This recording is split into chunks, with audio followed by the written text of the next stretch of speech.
बिस्मिल्लाहिर्रहमानिर्रहीम, अस्सलामुअलैकुम and a very good morning. Good morning public, मैं आपको खुशामदीद कहूँगी। मैं हूँ अर्मिला हसन। उम्मीद करते हैं आप बिल्कुल ठीक ठाक होंगे, मज़े में होंगे और आपकी सुबह अच्छी हुई होगी। अच्छा जी, मैंने कल रात को मैच नहीं देखा और मैंने फिर जब सुबह हाइलाइट्स देखी क्योंकि मुझे बात करनी थी इस पर, तो मैंने ये सोचा कि मुझे बिल्कुल कोई रिग्रेट नहीं होना चाहिए कि मैंने मैच नहीं देखा। मैंने अच्छा ही किया मैंने नहीं देखा। लेकिन कोई बात नहीं, बहुत सारे लोगों ने मैच देखा और जिन्होंने देखा अच्छी बात है, आप मैच देख रहे थे, आप अपडेटेड थे कि क्या हुआ क्या नहीं हुआ। ये मेरा अपना पर्सनल ओपिनियन है कि मैं सोच रही थी कि हम मैच हार गए। अच्छा जी, फैसलाबाद आपको पता है south Africa versus Pakistan 3 one day matches की सीरीज़ हो रही है। दूसरा मैच था, पाकिस्तानी टीम खेल रही थी और फिर साउथ अफ्रीका ने 270 रन का जो टारगेट है वो 41 ओवर्स के अंदर पूरा कर दिया। अच्छा जी, फैसलाबाद के इकबाल क्रिकेट स्टेडियम में जी ये मैच हुआ और इसमें पाकिस्तान ने मेहमान जो टीम है साउथ अफ्रीका उसके खिलाफ टॉस जीतकर पहले बैटिंग का फैसला किया था। पाकिस्तान ने मुकर्ररा 50 ओवर्स में 9 विकेटों के नुकसान पर 269 रन स्कोर किए थे और साउथ अफ्रीका ने जो पाकिस्तानी टॉप ऑर्डर बल्लेबाज हैं उनको जैसे गिराया कमाल। ओपनर फ़खर जमान 0 पर आउट हुए, बाबर आजम 11 पर आउट हुए, मोहम्मद रिजवान 4 बनाकर पवेलियन लौटे और उसके बाद 3 विकेटें गिरने के बाद सलमान अली आगा और साइम अयूब ने थोड़ी जिम्मेदारी दिखाई। उन्होंने अच्छी पार्टनरशिप कायम की। 50 के करीब दोनों ने सेंचुरी स्कोर की। फिर साइम आए और सलमान अली आगा दोनों आउट हो गए। फिर हुसैन तलत आए, उन्होंने 10 स्कोर किया और फिर वो टीम का साथ छोड़ गए। इख्तितामी ओवर्स में जी मोहम्मद नवाज़ और फ़हीम अशरफ ने कुछ किया। नवाज़ ने 59 और फ़हीम अशरफ ने 28 रन बनाए और पाकिस्तान का 270 का टारगेट साउथ अफ्रीका ने 41 ओवर्स में हासिल करते हुए 8 विकेटों के नुकसान पर कामयाबी हासिल कर ली। ये था जी मैंने जो हाईलाइट से देखा और एक ब्रीफ सा इंट्रो कि क्या हुआ, लेकिन कैसे कौन आउट हुआ और किस गलती से आउट हुआ, क्यों हुआ, होना चाहिए था नहीं होना चाहिए था और कब हम अपनी इस बैटिंग में जिम्मेदारी दिखाएंगे, इस पे हम ज़रा तज्जिया ले लेते हैं। हमारे साथ ज़ीशान राना मौजूद हैं, स्पोर्ट्स एनालिस्ट हैं, उनको हम खुशामदीद कहते हैं। Thank you very much Zeeshan, बहुत शुक्रिया आपके वक्त का कि आपने अर्ली इन द मॉर्निंग हमें टाइम दिया। Always a pleasure, Armila. Zeeshan thank you. Zeeshan मुझे ये बताएं कि मैंने तो नहीं देखा था मैच, आपने तो आई एम श्योर देखा होगा, ज़रा मुझे बता दें कि मेरा रिग्रेट ठीक है या नहीं। आपका रिग्रेट बिल्कुल सही है, आपने फोरकास्ट सही कर दिया था। Actually I was at some other channel when the match started, तो वहां पर जो है ना, जब हमारी अर्ली 3 विकेट्स गई थी तो वहां के पैनल कह रहा था कि हमारा स्कोर 180 होगा, तो वहां मैंने बोला था 250 समथिंग हम कर जाएंगे। बियॉन्ड एक्सपेक्टेशंस, चूंकि आगे से मैल्कम मार्शल और कर्टली एम्ब्रोस बॉलिंग कर रहे थे साउथ अफ्रीकन टीम में से। I mean Corbin Bosch, a newcomer, ये जो बर्जर है जिसको हम लोग बर्गर बोल रहे थे, he bowled with a lot of fire। और मतलब actually the wicket was too paced. मुझे सिर्फ ये समझ नहीं आई कि पाकिस्तान की क्रिकेट टीम मैनेजमेंट अगर इकबाल स्टेडियम की पिच को नहीं रीड कर पाई तो फिर कौन कर पाएगा। ये तो हमारे क्रिकेट बोर्ड से पूछना चाहिए, बिकॉज इन द यस्टरडेज जो प्लेयर होया करते थे ना, जो पुराने प्लेयर्स थे, वो पिच को रीड कर लिया करते थे। ये मैच पाकिस्तान में हो रहा था, फैसलाबाद में हो रहा था, ये कहीं कोई ब्लूम फाउंटेन साउथ अफ्रीका में मैच नहीं हो रहा था जहाँ आप 4 सीमर्स को खिलाएं।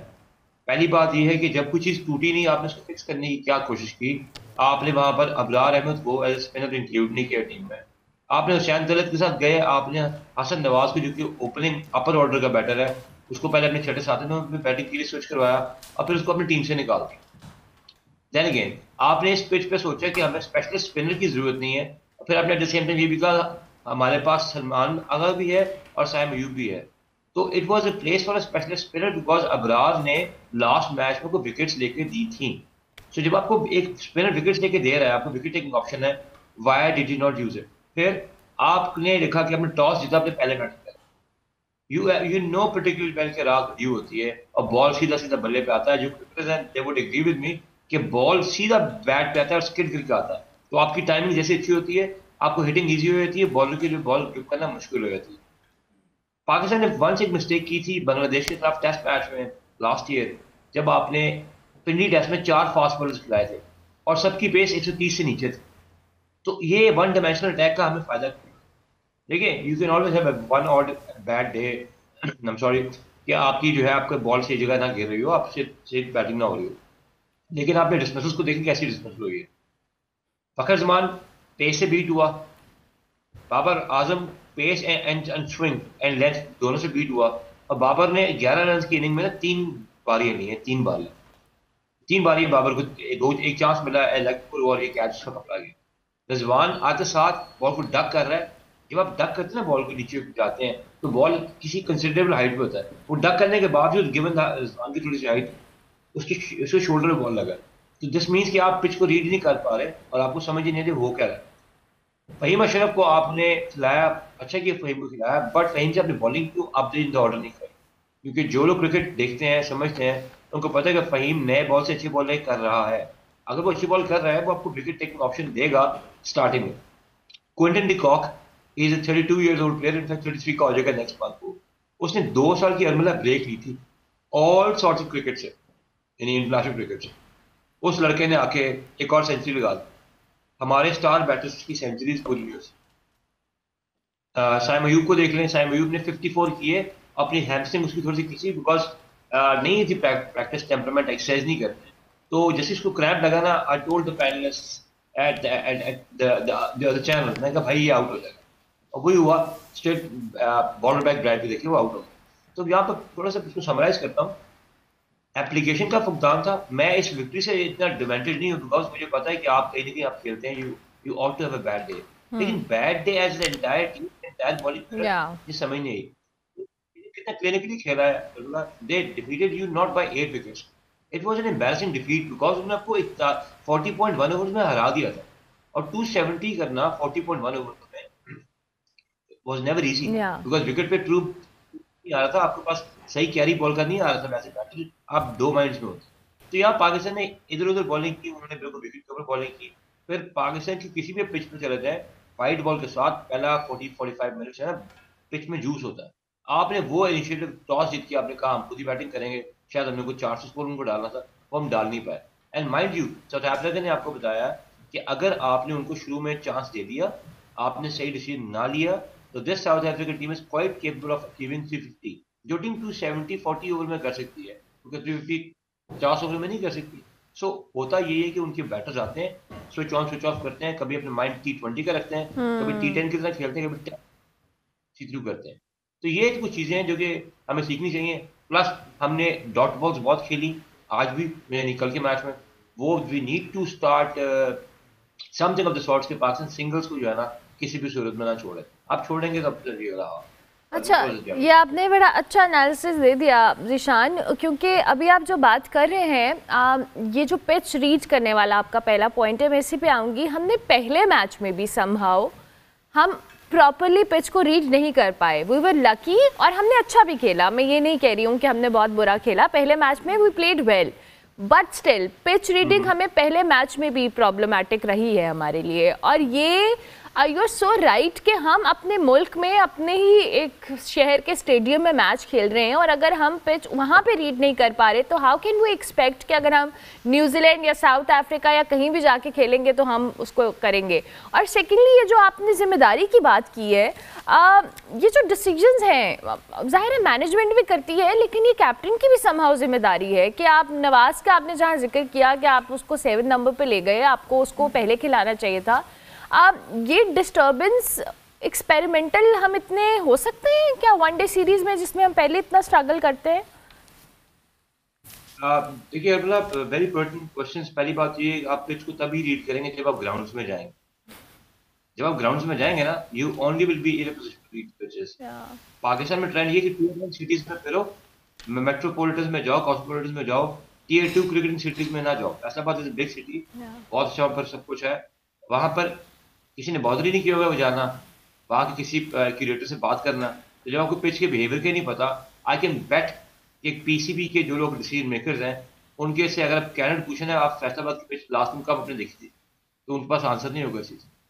That is where you go wrong. जिस तरह एब्सेंटी लैंडलॉर्डिज्म होती है ना, उसी तरीके से एब्सेंटी क्रिकेटिंग एक्सपर्टिज्म हो रही है, जिसकी वजह से आपके बंदे वही inside the shields, in the air condition rooms and not on the ground. देखिए, मैं आपको पहले मैच में भी कहा था कि विक्ट्री आपकी मास्क करती है आपकी गैप्स को। हमारा काम है जब यहाँ डिस्कशन करें, जब लोग सुन रहे हैं यहाँ पे जो वॉच शो, सो आप वहाँ पर आप गैप एनालिसिस जरूर करें। तो यहाँ गैप एनालिसिस ये है कि Pakistan would have won the first ODI with 8 wickets within 46 40. Pakistan won it by only 2 wickets in the first ODI. आपका विकेट्स का collapse जो है ना, it falls like a pack of chickens. उसके बाद south Africa on the contrary, उन्होंने जैसे initiative को मिला, पार्टिसिपेशन लगी, प्रिटोरियस लड़का जो है अपना थर्ड मैच खेल रहा है, थर्ड या सेकंड मैच। प्रिटोरियस अपने चाइल्डहुड आइडल के साथ खेल रहा है। क्विंटन डी कॉक जो है ना, उसका चाइल्डहुड आइडल था, उससे वो खेल रहा है और ही इज एंजॉयिंग दिस। इसका मतलब कि उनका अपना लोकल सेटअप, उनका लोकल स्ट्रक्चर इतना स्ट्रांग है कि वहां से जो लड़का आता है वो सॉलिड हिटिंग करता है अच्छे बेस के साथ। बट पाकिस्तान की बैटिंग, इनकी ये लिमिटेशन है अरबला। जैसे जैसे सीरीज, अगर ये 5 ओडीआईज की सीरीज होगी ना, अभी तो 3 की है, 5, क्योंकि जो बॉलर 140 पे स्टार्ट करेगा वो लास्ट में 125 पे कर रहा होगा। They don't have endurance, they don't have stamina. और आपको as a cricketer fast bowler जो है, आपको फास्ट बॉलर्स वाली एक्सरसाइज करनी चाहिए। You don't necessarily have to have 4 और 6 पैक कि जनाब आपने सोशल मीडिया के लिए बॉलिंग करनी है। क्रिकेटर की अपनी टाइप की फिजिक होती है, वो you don't have to sweat it out in the gym. Gym में इन अक्लमंदों को बताए, वो लोग स्वेट आउट करते हैं जिनके पास बाहर निकलने की ना एमिनिटीज नहीं होती, इतनी बड़ी इनके पास फैसिलिटीज हैं। And PCB gives these international cricketers all the facilities. ये इन पे डिपेंड करता है कि उन्होंने इसको कैसे लिया। दूसरा, आपकी कैप्टनसी की बात हमने कहा, अच्छी बात कही है। अब मतलब cricket is still the only sport जहां पर कैप्टन का रोल बहुत इंपॉर्टेंट है। और अगर आप as a captain you can not take the strike on your chest on behalf of your team, फिर आपको कप्तान नहीं होना चाहिए। मैं मानता हूँ शाहीन को बड़े अर्ली डेज हैं, अगर हम आकिब जावेद को और माइक हैसन को कुछ अर्से के लिए खामोश करा सके ना, कि वो टीम के इंटरनल मैटर्स में अपना पोकिंग ज्यादा ना करें। एक माइक हैसन करता है, वहां से आकिब करता है, it becomes a tug of war and then team suffer करती है। क्या जरूरत थी किसी भी प्लेयर को चेंज करने की, पहले मैच आप जीत जाए? आपको कुछ चेंज करने की जरूरत नहीं थी। You should have gone with the same formula. मैं अपने कॉर्पोरेट में अप्लाई करता हूँ, I have a lot of teams, वहां पे मैं कहता हूँ you can't fix something that is not broken when it was not broken, और आप अपनी पोटेंशियल पे पूरा ही खेल रहे हैं, फिर क्या जरूरत है स्पिनर को हटाने की? I mean, this is all that I have to say about Pakistan की decision making vis-a-vis this particular match. अगला मैच आपको बड़ा सीरियसली खेलना पड़ेगा। अब आप बैकफुट पे चले गए, आपको उन्होंने अपना अपना एक एक्टर बताया, उन्होंने कहा this is what you are capable of. आगे देखते हैं क्या करते हैं ये लड़के। हाँ, क्योंकि हम पहले मैच के बाद वी वर क्वाइट कॉन्फिडेंट कि हम अच्छा खेलेंगे और हमारा मोमेंटम एक समहाउ बिल्ड हुआ है। फिर T20 सीरीज जीत के आए थे, वनडे पहला जीत गए, वो एक मोमेंटम बिल्ड हुआ था एंड वी वर एक्सपेक्टिंग कि दूसरे मैच में और वही सेम फार्मूला अगर अप्लाई किया जाता तो things would have been better I guess. तीसरा मैच ये बड़ा इंपॉर्टेंट है, और ये इसलिए इंपॉर्टेंट नहीं है कि हम अपने होम ग्राउंड पे खेल रहे हैं, हमें सीरीज़ भी जीतनी है, बट समहाउ हमें ओडीआई रैंकिंग्स में भी अपने आप को इम्प्रूव करना है, जो कि बहुत अशद ज़रूरत है हमें। जिशान, फैसलाबाद के अंदर अब ये मैच तो होगा, लेकिन ज़ाहिर है साउथ अफ्रीकन टीम ने भी अब तैयारी के साथ ही आए हैं, घर से खेलने आए हैं, और हमने भी खेलना है, लेकिन अपने फार्मूलाज, अपनी स्ट्रैटेजी ऑन ग्राउंड हमें कैसे बेहतर करनी है, आप क्या इस पर कॉमेंट करेंगे? आज इन लास्ट 2-3 डेज में ना किसी भी एक्सपर्ट ने ये बात नहीं बोली कि वाई फैसलाबाद। हालांकि मैं बड़ा खुश हूँ फैसलाबाद में सियालकोट गुजरांवाला में ही मैचेस होने चाहिए। किसी भी बड़ा बड़ा समझदार एक बोर्ड है, उनको पता है फैसलाबाद की batting paradise. The great Dennis Lillee ने कहा था फैसलाबाद की पिच है ना, ये फास्ट बॉलर्स का ग्रेवयार्ड है। उसने बात 80s में बोली थी, अर्ली 80s में। तो अर्ली 80s में उसने कहा था ये कब्रिस्तान है फास्ट बॉलर्स का, यहाँ पर हमें 4 फास्ट बॉलर खिलाए, और 145-50 वाले नहीं खिलाए, 130 वाले खिलाए। तो ये आपको मैं थोड़ा सा अपडेट करूँ। फिर थर्ड ओडीआई में देखिए, यहाँ पर इसलिए उन्होंने पाकिस्तान क्रिकेट बोर्ड ने मैचेस करवाए ताकि हमारे बैटर्स की जो गैप्स है ना वो कवर हो जाए। और अगर ये यहाँ पर अगर ये कदाफी वगैरह में करा लेते ना, तो यहाँ पर हाई स्कोरिंग मैचेस ज्यादा होने। जब उन्होंने कहा 2 पेस पिच है, बहुत अच्छे मैचेस नहीं हुए, इतनी टेंशन नहीं गई, तो इसलिए हम करा लें। हालांकि क्राउड टर्नओवर इज एक्सीलेंट इन फैसलाबाद। तो अब पाकिस्तान को क्या करना पड़ेगा, पाकिस्तान को ये करना पड़ेगा अपने और जो वेन्यूज है ना, टेस्ट के और इंटरनेशनल के, उन पे मैचेस वगैरह कराएं। अरेंजमेंट्स इन्होंने अच्छी की हुई है, लेकिन जहाँ तक क्रिकेट टीम की बात है, जहाँ क्रिकेट टीम को समझाना चाहिए वो ये कि यार कि captain must raise his hand के नो मोर चेंजेस, हमें पूरे अपना स्पिनर वापस चाहिए। अगर अबरार नहीं चाहिए था, क्योंकि अबरार को जान के बार बार ड्रॉप करते हैं अब्दुल्ला, उसकी वजह यह है कि हमारा एक लेग स्पिनर है जो कि बड़ा ब्लू आइड लेग स्पिनर है, जो कि सिर्फ फुल टॉस से खेलता है। हिज नेम है शादाब खान। शादाब खान हॉस्पिटल में होगा तो सिर्फ कैप्टन बनाने की बातें शुरू हो जाएंगी। शादाब खान आधे हाथ से बॉलिंग कर रहा होगा, ये नेशनल टीम के लिए रेडी है। जब तक आप नेपोटिज्म को खत्म नहीं ना करेंगे, दिस कॉल ऑफ क्रिप्टोक्रेसी खत्म नहीं करेंगे, you are not gonna go nowhere. मेरे से लोग इत्तेफाक नहीं करते, बट आप मेरी बातों को एनालिसिस देख लीजिए। मैं आपको अगले 6 महीने की प्रोडिक्शन दे देता हूँ कि इन लोगों ने जो आज लड़के खेल रहे हैं ना, 5 महीने में अगला ये 5 लड़के इस टीम के आपको नजर नहीं आएंगे। अगर आपने अपना फ्यूचर टैलेंट के प्रोग्राम को इस तरीके से रूइन करना है तो ठीक है, बी आर गेस्ट, हारते रहेंगे जो मैचेस, कुछ मैच आप अपने टैलेंट पे जीत जाएंगे, अपने स्किल पर अपनी एप्लीकेशन में मैचेस आप नहीं जीत सकते इस तरीके से। Unfortunately thank you very much Ishan, और ये एनालिसिस मैं याद रखूंगी। अगले 5 महीने में जो भी होगा मैं आपसे ज़रूर इस पर तथ्य लूंगी, बट आई एम ग्लैड कि आपने ये शेयर किया। Thank you. ज़ीशान राना हमारे साथ मौजूद है, sports analyst ji. Pakistan versus South Africa one day series है। दूसरा मैच पाकिस्तान हार गया है, पहला जीता था। अब ये जो तीसरा मैच 8 नवंबर को खेला जाएगा फैसलाबाद इकबाल स्टेडियम के अंदर। Let's hope for the best ji. क्या होता है, ब्रेक लेते हैं, ब्रेक के बाद वापस आते हैं। Welcome back to good morning public जी। ब्रेक के बाद वापस आ गए हैं और इस वक्त इंटरनेशनली बहुत सारी चीज़ें हो रही हैं, लेकिन सबसे इम्पॉर्टेंट न्यूयॉर्क के जो नए मेयर हैं ज़ोहरान ममदानी, उनकी तारीखी जीत पर जी प्रेसिडेंट ट्रंप जो कि उनके अगेंस्ट थे उनको भी हथियार डालना पड़ गया। अमरीकी सदर ने जी पॉलिसी यू टर्न लेते हुए न्यूयॉर्क के नए मुंतखब मेयर से ताउन का ऐलान किया है। ट्रंप ने इलेक्शन से पहले खबरदार किया था कि अगर ज़ोहरान ममदानी मुंतखब हुए तो वह मंसूबों के लिए फंड्स नहीं देंगे। ताहम उन्होंने ये भी कहा था कि कम्युनिटीज़ अमेरिका के सबसे बड़े शहर का मेयर बन गया है। अब देखते हैं कि वो कैसे इकदाम करता है। मियामी में जी खिताब करते हुए ट्रंप ने कहा कि वो चाहते हैं कि न्यूयॉर्क कामयाब हो और हम ज़ोहरान ममदानी की थोड़ी बहुत मदद करेंगे। एक और इंटरव्यू में भी उन्होंने कहा कि न्यूयॉर्क के जो नौ मुंतखब मेयर हैं इनको वाशिंगटन के साथ नया ताल्लुक कायम करना चाहिए और अगर वो ताउन नहीं करेंगे तो उन्हें बड़ा नुकसान भी उठाना पड़ सकता है। और साथ साथ ये भी कहा कि ममदानी से बात करने के लिए तैयार है। अगर ज़ोहरान ममदानी कामयाब होना चाहते हैं तो उन्हें वाशिंगटन का एहतराम करना होगा। दूसरी जानिब जी ज़ोहरान ममदानी के इलेक्ट होने के बाद एज ए मेयर उसकी आलमी रहनुमाओं ने उनकी कामयाबी पर मुबारकबाद दी है और उसे उम्मीद और तब्दीली की जीत भी संभव करार दिया है।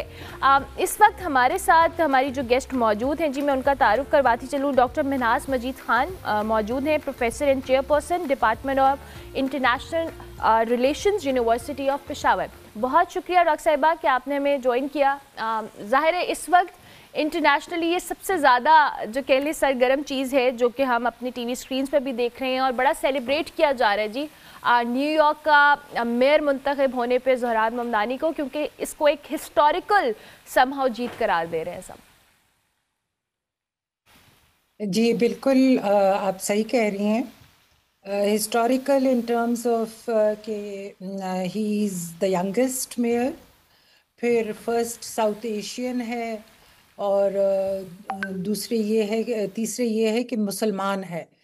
तो हिस्ट्री तो बन गई है न्यूयॉर्क की। साथ में फिर आपने ये देखना है कि वो आए हैं तो उनके जो ऑब्जेक्टिव्स हैं या एजेंडा है वो किस तरह से उसको एक्सेप्ट किया गया है या उसको क्रिटिसाइज किया गया है। अभी आपने बात की प्रेसिडेंट ट्रंप की, तो मैं समझती हूँ कि जब वो अफोर्डेबिलिटी इश्यूज पे बात करते हैं तो it does not mean that he is a communist, क्योंकि वो डेमोक्रेट हैं। अगर आप देखें डेमोक्रेट के जितने भी बड़े लीडर्स हैं, बर्नी सैंडर्स हैं या इवन प्रेसिडेंट ओबामा हैं, उन सब ने इनको सपोर्ट किया हुआ है।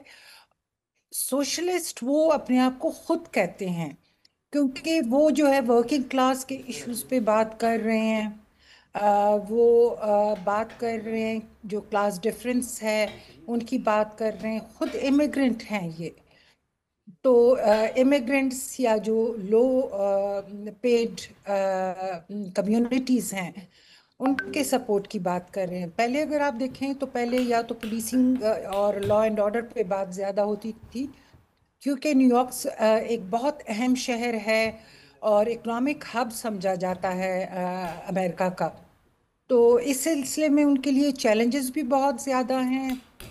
एज फार एज वाशिंगटन या जो कैपिटल में प्रेसिडेंट ट्रंप की गवर्नमेंट है रिपब्लिकन, वहाँ से भी चैलेंजेस होंगी, क्योंकि फेडरल फंडिंग उन्होंने कहा था कि वो नहीं देंगे। हालांकि अभी उनकी विक्ट्री के बाद प्रेसिडेंट ट्रंप ने जो स्टेटमेंट्स दिए हैं तो थोड़ा सा उसमें उन्होंने आई वुड से कि एक्सेप्ट तो अगर किया है या नहीं किया फ्लेक्सिबिलिटी है, दिखाई आई लेकिन बिलीव। काय जी एग्जैक्टली exactly. तो ये चीज़ें हैं। फिर देखें आप कि इंटरनेशनल कम्युनिटी ने किस तरह से रिस्पॉन्ड किया है इस विक्ट्री को, लोकल ने किस तरह से किया है। तकरीबन 50% वोट्स जीते हैं इन्होंने। फिर जो पहले गवर्नर थे एंड्रू कोमो, या उनके 41% हैं। इसी तरह रिपब्लिकन जो कैंडिडेट्स थी उनके भी बहुत कम हैं। तो लोगों ने तो उनको जितवाया है, इलेक्ट किया है। लेकिन अब देखना ये है कि उनको वॉशिंगटन से क्या चैलेंजेस आती हैं। दूसरे जो स्ट्रॉन्गेस्ट लॉबीज हैं वॉशिंगटन में, पर्टिकुलरली क्योंकि वो इंतफादा के अगेंस्ट वो बात नहीं करते थे, फिलिस्तीनियन को वो सपोर्ट करते थे। तो जो वहाँ पे बैठे हुए इजराइल के जो डिप्लोमेट्स हैं, उन्होंने भी बार बार बयान दिया हुआ है। इसी तरह काफ़ी जो रिपब्लिकन्स हैं उन्होंने ये कहा हुआ है कि एक बहुत डेंजरस डेवलपमेंट है। हालांकि मैं समझती हूँ कि अमेरिकन सोसाइटी को अगर हम एज अ होल देखें तो वो एक प्लूरलिस्ट सोसाइटी है। वहाँ सारे इमिग्रेंट्स आए हुए हैं, अमेरिकन खुद इमिग्रेंट्स हैं। तो उनको इस चीज़ से कोई इशू नहीं है कि यहाँ पे या इमिग्रेंट इलेक्ट हुआ है या एक मुसलमान इलेक्ट हुआ है। उनको अपने जो डेली इश्यूज हैं, वेजेस हैं या इसी तरह टैक्सेस हैं, they are more concerned about them, बजाय इसके कि वो देखें कि यूनाइटेड स्टेट्स की फॉरेन पॉलिसी या प्रेसिडेंट ट्रंप का टिल्ट जो है वो इसराइल की तरफ है या ABCD कंट्री की तरफ है। सो चैलेंजेस भी हैं और फ्यूचर प्रोस्पेक्ट्स के लिए उनको उनके ये हैं कि he has to work with Washington. और जितने उन्होंने अपने कैंपेन में जो प्रोमिसेस किए हुए हैं, तो कोशिश वो करेंगे। क्योंकि लेजिस्लेशन जो है मेयर के हाथ में नहीं होती है। कि अपनी एक बॉडी है, वहाँ से अगर इवन वो जैसे वो बात करते हैं कि टैक्स इंक्रीज होगा जो एलीट क्लास है उनके ऊपर, तो अगर इंक्रीज भी हो तो जो उन्होंने वादे किए हुए हैं उस बजट से वो अपने सारे जो वादे हैं वो फुलफिल नहीं कर पाएंगे। सो उनको जो गवर्नर है न्यूयॉर्क का, उसके साथ काम करना होगा और दरमियाना कोई रास्ता चुनना होगा कि जिससे वो अपने वादे भी पूरे कर सकें, वॉशिंगटन के साथ भी ताल्लुकात अच्छे रहें और यहाँ पे जो गवर्नमेंट है उनके साथ भी उनके ताल्लुकात अच्छे। अच्छा डॉक्टर साहिबा, अभी आपने जो बात की है कि ये हिस्टोरिकली बहुत एक इंटरेस्टिंग समहाउ चीज़ भी है, बिकॉज़ अमेरिका और जहाँ पर हम ज़ोहरान ममदानी के हवाले से बात कर रहे हैं, इनको आप मोस्ट इन्फ्लुएंशियल प्रेसिडेंट कह लें और एक पर्सनालिटी एलन मस्क की बात करें, दोनों की सपोर्ट हासिल नहीं रही है समहाउ। और हमने देखा है कि ये सारा ये जो फैक्टर है समहाउ उसको बाईपास करके और सबसे ज़्यादा टर्न आउट होना वोटर्स का, ये भी एक एक्सेप्शनली डिफरेंट और एक इंटरेस्टिंग चीज़ है कि 1969 के बाद अब इतना बड़ी तादाद में वोटर्स बाहर निकले हैं और उन्होंने वोट कास्ट किया है। व्हाट डू यू थिंक कि क्या ये जो जिस चेंज की या जिस सारे मामले की बार बार बात की जाती है कि अमेरिकन सोसाइटी बहुत एक्सेप्टेंस रखती है, ये समहाउ उस चेंज का आगाज़ हम एक्सपेक्ट कर सकते हैं? बिकॉज वही बात है, चैलेंजेस अपनी जगह मौजूद रहेंगे और उन्हें बहुत सारी चीज़ों के साथ स्टेक होल्डर्स के साथ जो कि इन्फ्लुएंशियल भी हैं और उनके शायद इतने सपोर्ट सिस्टम भी नहीं है, उसके बावजूद उन्हें एफर्ट्स भी करनी है और जो वादे किए उनको फुलफिल भी करना है somehow.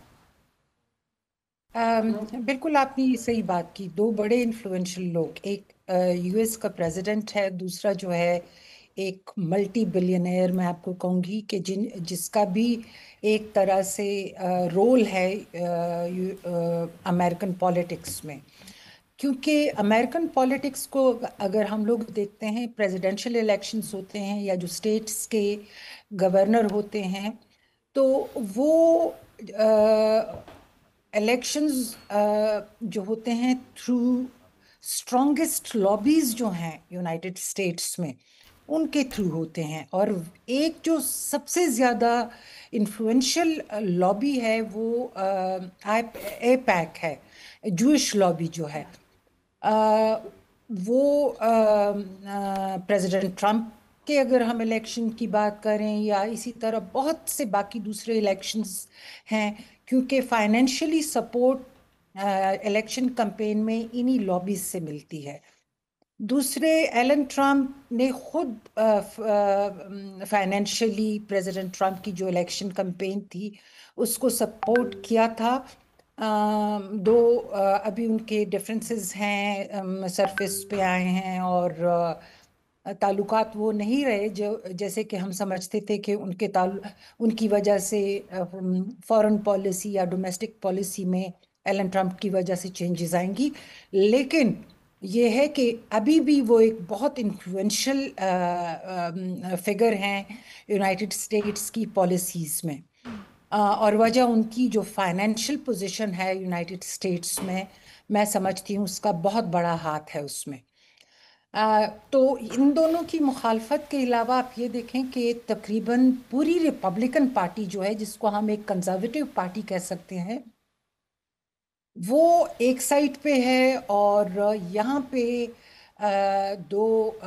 He is Democrat candidate, लेकिन जब वो अपने आप को सोशलिस्ट कहते हैं तो यहाँ पे इशू आ जाता है, क्योंकि वही मैं फिर कहूँगी कि वो वर्किंग क्लास की बात कर रहे हैं, या जो समझ लें कि जो अफोर्डेबिलिटी के इश्यूज हैं, यहाँ पे फिर बहुत नुमाया हमें नज़र आता है यूनाइटेड स्टेट्स की जो सोसाइटी है कि वहाँ पे कितनी वो ट्रू डेमोक्रेसी है, बिकॉज पीपल को इश्यूज जो कंसर्न के इश्यूज हैं उसी के मुताबिक वो अपने कैंडिडेट्स को इलेक्ट करते हैं। तो ये चीज़ तो यहाँ पे जाहिर हो जाती है, जैसे मैंने पहले कहा कि प्लूरलिस्ट सोसाइटी है या cross cultural and religious cross religious society है। तो उसकी बेसिस पे तो हम कह सकते हैं कि वो जीत गए हैं। ये उनका जो स्लोगन था या जो उन्होंने वादे किए हुए हैं, क्योंकि न्यूयॉर्क अगर आपने देखा हो तो वहाँ पे वर्किंग क्लास है और ज़्यादातर इमिग्रेंट्स हैं। बिल्कुल ठीक है। बात भी उन्होंने उन्हीं की है, लेकिन चैलेंजेस की मैं वही बात करूँगी कि चैलेंजेस, अब देखें, इंटरनेशनल कम्युनिटी ने उनके इलेक्शन को बहुत सराहा है। बिल्कुल सही। चाहे वो ब्रिटेन के जो मुसलमान, लंदन के जो मुसलमान मेयर हैं, या इसी तरह मुसलमान लीडर्स हैं, लेकिन इसका मतलब ये नहीं हो जाता कि वो बहैसियत एक मुसलमान के वो इलेक्ट हुए हैं या बहैसियत एक इमिग्रेंट के इलेक्ट हुए हैं। ठीक है। इलेक्शन उनका हुआ है, उनका जो एजेंडा है या स्लोगन है, बिल्कुल सही, कि अफोर्डेबिलिटी के इश्यूज पे उन्होंने बात करनी है। ठीक हो गया। Thank you very much doctor साहिबा। वक्त ख़त्म हो गया, लेकिन बड़ा शुक्रिया कि आपने हमें ज्वाइन किया। डॉक्टर मिन्हास मजीद हमारे साथ मौजूद थी जी इस वक्त ज़हरान ममदानी के इलेक्ट होने के ऊपर और जो उनकी कैंपेन या एजेंडा रहा है उसके ऊपर अमल दरामद में चैलेंजेस या ओवरऑल सर्कमस्टांसेस के हवाले से अपना तज्जिया दे रही थी। हम ब्रेक लेते हैं, ब्रेक के बाद वापस आते हैं। Welcome back to good morning public जी। ब्रेक के बाद वापस आ गए। हीरोज़ हम सिर्फ समझते हैं कि जी जो सिर्फ एथलीट होते हैं या दीगर लोग होते हैं उन्हीं को कहा जाता है, लेकिन असल या हकीकी हीरो वो होते हैं जिन्होंने अपनी ज़िंदगी को इंसानियत के लिए समा वक्त कर दिया। और रावलपिंडी की जी तहसील गुजर खान से ताल्लुक़ रखने वाले नवीद मिर्ज़ा साहब, जिन्होंने अपनी मोटरसाइकिल को एम्बुलेंस में तब्दील करके इन इलाकों तक रसाई हासिल की है जहां आम एम्बुलेंसेस नहीं पहुंच सकती। दुश्वार रास्ते हों, हंगामी हालात हों या दूर दराज देहात हो, नवीद मिर्ज़ा हमेशा मदद के लिए मौजूद रहते हैं। उनका मकसद सिर्फ़ और सिर्फ इंसानियत की खिदमत है, बग़ैर किसी लालच के, शोहरत के। उनका ये जज्बा समा हम सब लोगों के लिए भी कहीं ना कहीं एक लेसन है कि अगर नीयत नेक हो, साफ़ हो, वसाइल की कमी कभी भी रुकावट नहीं बनती। और नवीद मिर्ज़ा जैसे लोग जो हमारी सोसाइटी में मौजूद हैं, इन्हें आप असल हीरो कह सकते हैं, जो समहाउ होप, हमदर्दी और एसार की एक एग्जांपल है। इसी पर हम बात करेंगे कि ये सफ़र कैसे शुरू हुआ मोटरसाइकिल एम्बुलेंस का। नवीद मिर्ज़ा हमारे साथ मौजूद है। अस्सलाम वालेकुम जी, बहुत शुक्रिया नवीद साहब आपने कि आपने हमें ज्वाइन किया। हमें ज़रा बताएं, ये जो आपका मोटरसाइकिल को एम्बुलेंस में तब्दील करना, ये आपको कब ज़रूरत महसूस हुई, और थोड़ा सा अपने इस सफ़र के हवाले से हमें बताएं। बिस्मिल्लाहिर्रहमानिर्रहीम। मेरा ये जो आगाज़ हुआ 2005 के कश्मीर में अर्थक्वेक को आया था, तो सबसे पहले मैंने अलीमा फाउंडेशन के हवाले से क्योंकि मेरा मेडिकल से अलग था, तो वो ये फ़र्स्ट एड की ज़रूरत थी।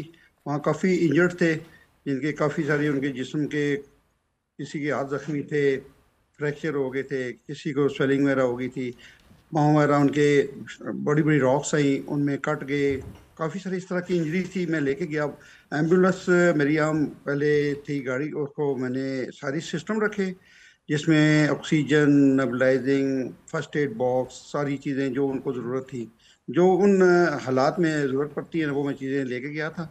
तो वो मैंने काफ़ी काम किया। फिर ऐसे रास्ते से जो ऑफ रोड थी, जहाँ रॉक्स वगैरह थी, पत्थर थे, उन डैमेजेस एरिया में मैं, जहाँ स्लाइडिंग होती थी वहाँ गाड़ी नहीं जा सकती थी, तो वहाँ स्टूडेंट अफेयर्स यूनिवर्सिटी जेला पांडी मुजफ्फराबाद में मैंने 2 महीने कैंपिंग की। तो उस दौरान 3 से 4 हज़ार ऐसे पेशेंट उस दौरान आए जिनको 2-2 महीने तक की ट्रीटमेंट ज़रूरत पड़ी।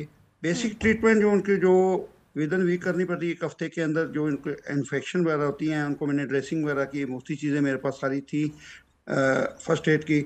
तो जहाँ आगे जो रास्ते थे जाना चाहता था, तो वो फिर मुझे पहाड़ियों के ऊपर जो 8-10 हज़ार फुट बुलंदी के ऊपर लोग नीचे नहीं आ रहे थे, वहाँ भी जख्मी। तो वो फर्स्ट एड मैंने अपना हाइकिंग करके मैं ऊपर चला गया अपनी बैग में बना के। तो कुछ लोगों को मैंने वहाँ ट्रीटमेंट दिया, फिर कुछ लोगों को मैंने वहाँ उनको टीच किया, सिखाया कि आपने ये 8-10 दिन ये ऐसे करनी है।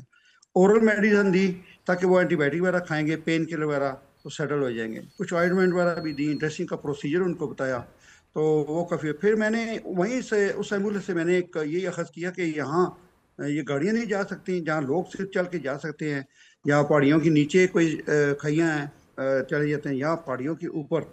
तो वो चीज़ें मैंने सीखी। तो फिर मैंने बाइक की ज़रूरत समझी, तो फिर मैंने बाइक के अंदर कन्वर्टर UPS 1000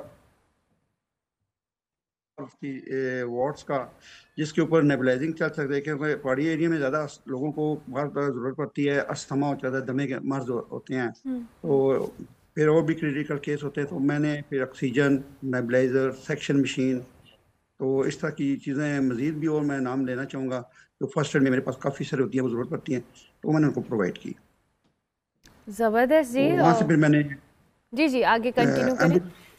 जी, फिर ऐसा भी हुआ कि बाहर बच्चे होते थे जिनको फ्रैक्चर वगैरह होता था, उनको उठाना, गाड़ी देर में पहुंचती है, अगर जब रास्ते तंग होते हैं, पत्थर आते हैं, तो गाड़ियां देर से पहुंचती हैं, 1 घंटा 1.5 घंटा लग जाता है उन एरियो में लगा। तो वहाँ मोटर बाइक का जो सफ़र है ना, वो 20 से 25 मिनट टाइम भी बच जाता था। पीछे बिठा लिया उनको, थोड़ा उनके पीछे एक बच्चे हैं दरमियानी एज के, जो एज थे अंडर 14 थे, इनको बिठा लिया, उनको ऑक्सीजन भी लगा दी।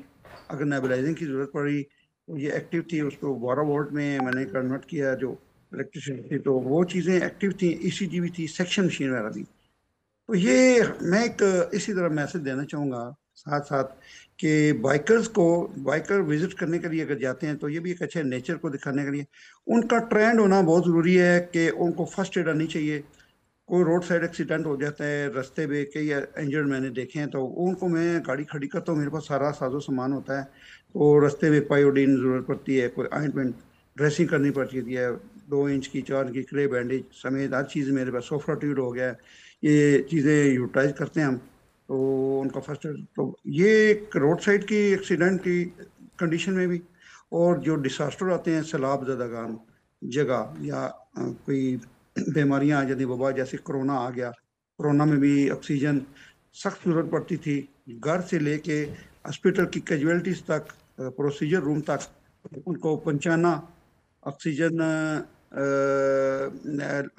एक एक मिनट की ज़रूरत पड़ती थी, तो उनको लगा के टच करते थे, प्रोसीजर रूम में लेके आते थे, तो पेशेंट की फिर फर्दर ट्रीटमेंट जो डॉक्टर करते थे और उनको रेफर करके THQ से DHQ तक पहुंचाना, ये होता था। मुझे नवीद साहब ये बताएं कि ये सारा जो आपने अपने मोबाइल समहाउ एम्बुलेंस अपनी बाइक पे इस्टेब्लिश की है, अब आप अकेले इंसान के लिए सारा कुछ करना भी इत्सेल्फ एक बड़ी हिम्मत की बात भी है और चैलेंजिंग भी। आपके साथ क्या आपके सफ़र में और लोगों ने भी आपको ज्वाइन किया है या नहीं, आप अकेले अपने तौर पे ये काम कर रहे हैं? जी, सबसे पहले मैं नाम लेना चाहूँगा, मेरे बड़े अच्छे दोस्त हैं डॉक्टर अनवार हुसैन चौधरी, ये OGDC से रिटायर्ड है, मेडिकल स्पेशलिस्ट। इसके बाद मेरे बड़े भाई इंग्लैंड में जमीर मिर्ज़ा, फिर मेरे और भी दोस्त हैं, गुजर खान भी मेरे अच्छे दोस्त हैं। तो ये हम मिल के इकट्ठे करते हैं फंड वगैरह जब ज़रूरत पड़ती है, जिसमें फ्यूल भी शामिल होता है। इसके बाद मेडिसिन होती हैं, क्योंकि गाड़ी मेरे पास अपनी गाड़ी है, एम्बुलेंस वो भी लेके जाता हूँ जहाँ पैरामेडिकल स्टाफ हैं मेरे अच्छी, यहाँ गायनाकोलॉजिस्ट हैं, मेडिकल ऑफिसर है, जहाँ ज़रूरत पड़ती है उनको औरतों के लिए, तो उनसे मैं ऑनलाइन उनकी कंसल्ट करा देता हूँ, फीमेल्स वगैरह की। कि इस तरह की क्रिटिकल केस होते हैं औरतों के जो जचगी में होती हैं, उस जचगी में उनको ज़रूरत पड़ती है मेडिकेशन वगैरह, जैसे आयरन वगैरह, कैल्शियम वगैरह, इस तरह की चीज़ें मुफ्त नीड्स होती हैं। तो जो और पैरामेडिकल स्टाफ नहीं जा सकता मेरे साथ ऊपर 8-10 हज़ार फुट की बुलंदी पे या पानी वाली जगह हैं जहाँ कश्तियाँ जाती हैं, तो मैं ऑनलाइन उनसे रब्ता करके मेडिसिन लिख के फिर उनको प्रोवाइड करता हूँ, ये सौते देता हूँ। तो ये मेरे साथ टीम है, हेल्पिंग हैंड जाते हैं मेरे साथ, गाड़ी भी जाती है, स्टाफ ले जाता हूँ, जहाँ गाड़ी नहीं जा सकती फिर वहाँ मैं बाइक का यूज़ करता हूँ।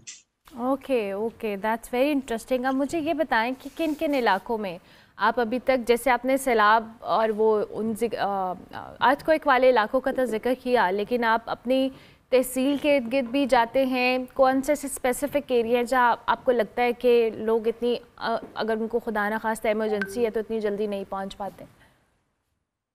जी, मैंने 2005 से ही अपनी वालदा के नाम से हलीमा फाउंडेशन बनाई हुई है, और मैंने फिर आगे ये मुख्तलिफ टाइम्स में 2010 में चरसदा पेशावर में इन इलाकों में आया था सैलाब, काफ़ी ज़्यादा कंडीशन ख़राब थी, वहाँ पे मैं लेके गया, बाइक भी ले गया और वहाँ मैं गाड़ी भी ले गया, सारा सामान वगैरह ना मेरे साथ स्टॉप लोग गए थे। फिर ये 2019 में लेसवा में आया था, कश्मीर में क्लाउड बर्स्ट, पहला क्लाउड बर्स्ट, तो वहाँ से मैंने ये सीखा।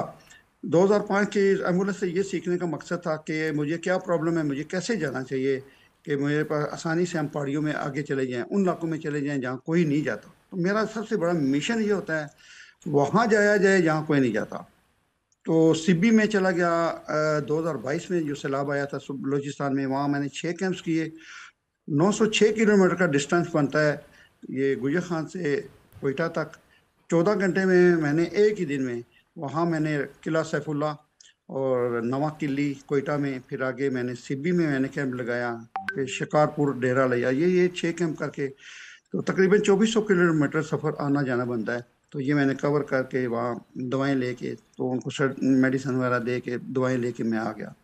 तो अभी बुनेर में आया था सवात में, जो सबसे बड़ा चैलेंज था, वहाँ मैंने देखा मीडिया वगैरह पे कि ये लोग बड़े वहाँ पत्थरों ने डिमोलिश कर दिया है, घरों के घर जो ख़ानदान है वो भी मर गए हैं, तो कुछ ज़ख्मी थे। तो फिर मैंने यही बाइक के ऊपर सारी चीज़ें सेटल की, तो देखा वहाँ लाइनें लगी हैं, काफ़ी लोग हेल्पिंग वहाँ आए थे हेल्प करने के लिए, कुछ रिलीफ, खाने का राशन, कईयों टेंट वगैरह, कपड़े वगैरह लाए थे, कईयों ने मेडिसिन वगैरह। तो मेडिसिन वो दे देते थे, तो वो मेडिसिन को यूटिलाइज करना, ऊपर पहुंचाना उनको, उसी तरह के जख्मों को उनको, तो वो मैं ऊपर चला गया, बोशनी का इलाका जो है ना सबसे जो मुतासर था। मतलब आपने उन इलाकों में रुक किया है जहाँ पे आम लोगों का पहुँचना बड़ा मुश्किल है, और आप बहुत ज़बरदस्त काम करें नवीद साहब, बहुत शुक्रिया कि आपने में ज्वाइन किया। नवीद मिर्ज़ा हमारे साथ मौजूद थे जी, और इनकी जर्नी या इनकी खिदमत जितनी सराही जाए उतना कम है। इनसे हमने आपकी मुलाकात करवाई। ब्रेक लेंगे, ब्रेक के बाद वापस आएंगे। Welcome back to good morning public जी। ब्रेक के बाद वापस आ गए और अभी आपकी मुलाकात हमने एक आर्टिस्ट से करानी है, लेकिन उससे पहले हम किचन में जाएंगे जहाँ पे शेफ नदीम चीमा हमारे साथ मौजूद है। अस्सलाम वालेकुम। जी वालेकुम सलाम। कैसे हैं आप? खैरियत जी से? बिल्कुल ठीक, बहुत शुक्रिया। क्या बन रहा है आज आपके किचन में? जी आज हम बना रहे हैं होममेड तवा पीस। ठीक है। और तवा पीस के लिए मैंने पहले से जो ना सारी मैरिनेशन कर चुका हूँ। तो सबसे पहले हम बनाएंगे पेस्ट।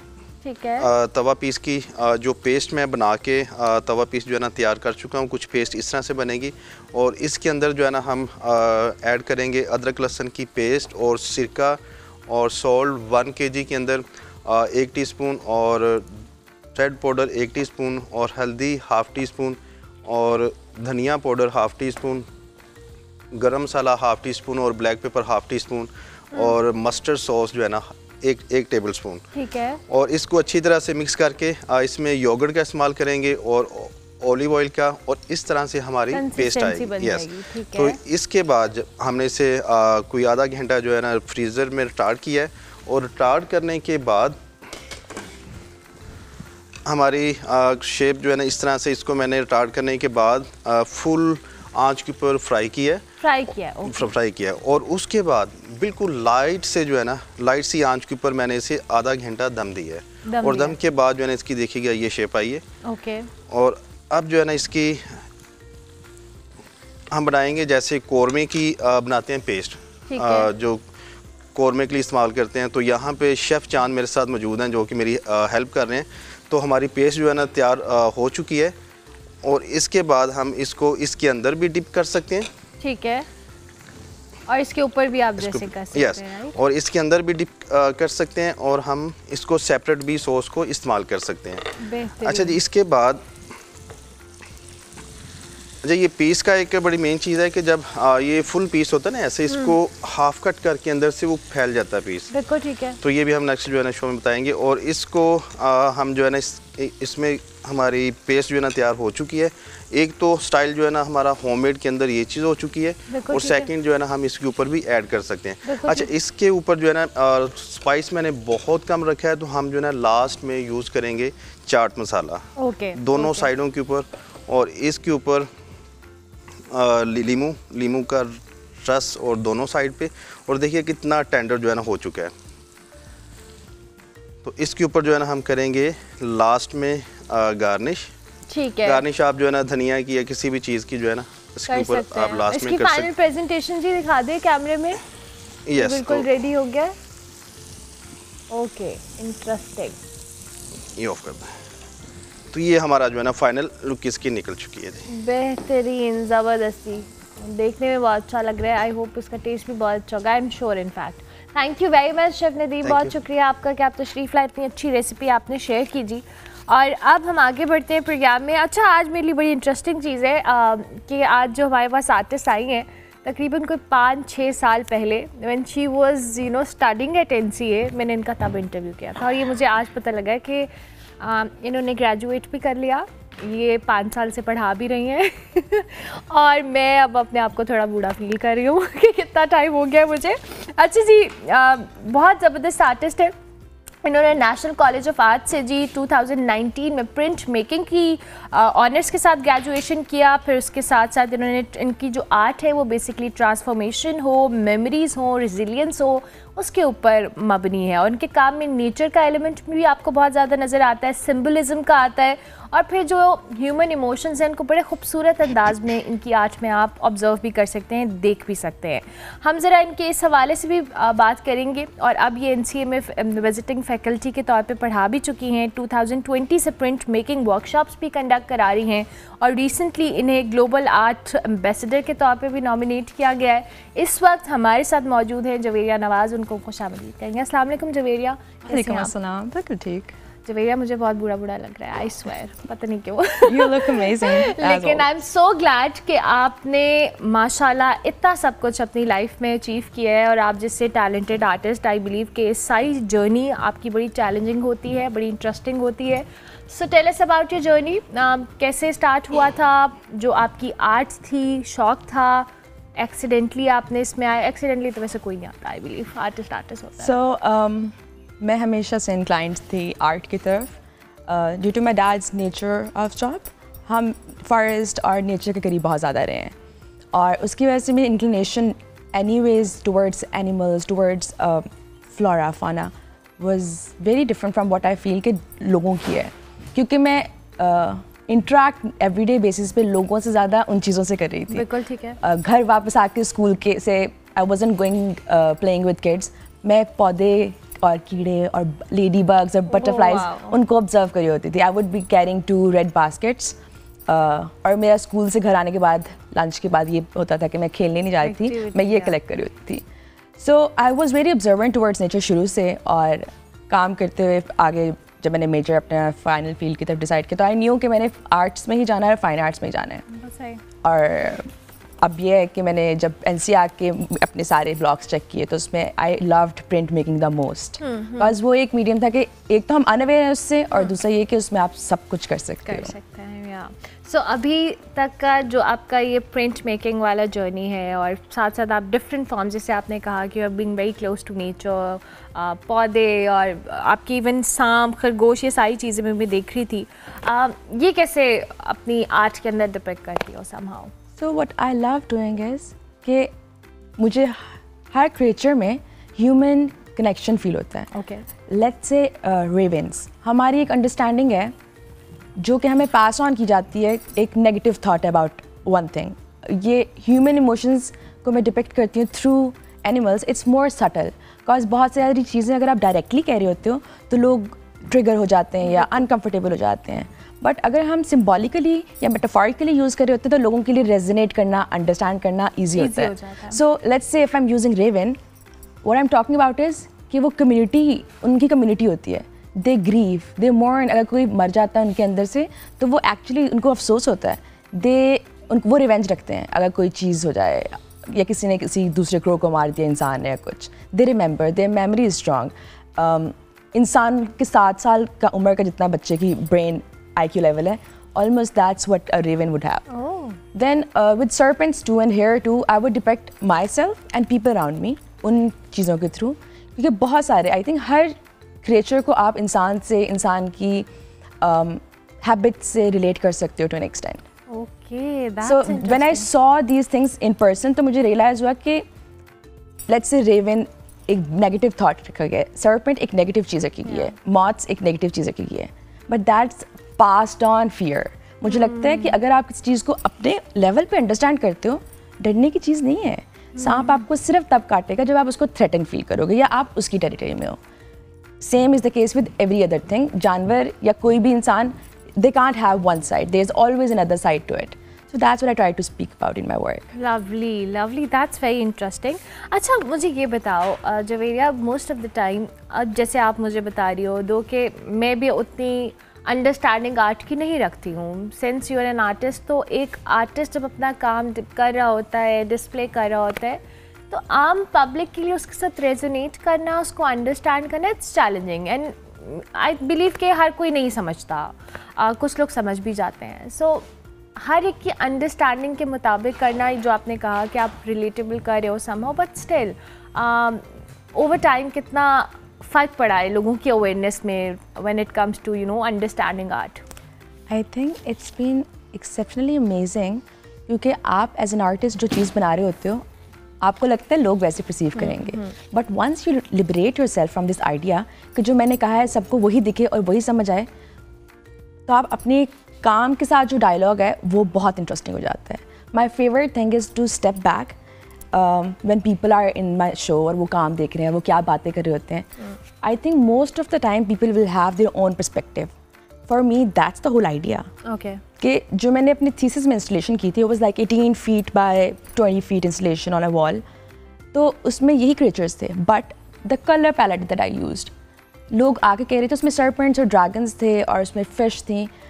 कोई कह रहा था कि ऐसे लग रहा है जैसे हमारा चाइल्डहुड ड्रीम है, कोई कह रहा था कि it looks like a happy place, बच्चे खुश हो रहे थे स्पेस को आके देख के। तो देन आई रियलाइज्ड अगैन, जो आपको एक स्पेसिफिक नोशन बना दिया जाता है, एक आइडिया बना दिया जाता है चीज़ों के बारे में, if you keep on following it तो आप वही फॉलो करोगे, but slight change, slight flexibility towards things, they give you so much more newer horizon to look at. So that's how.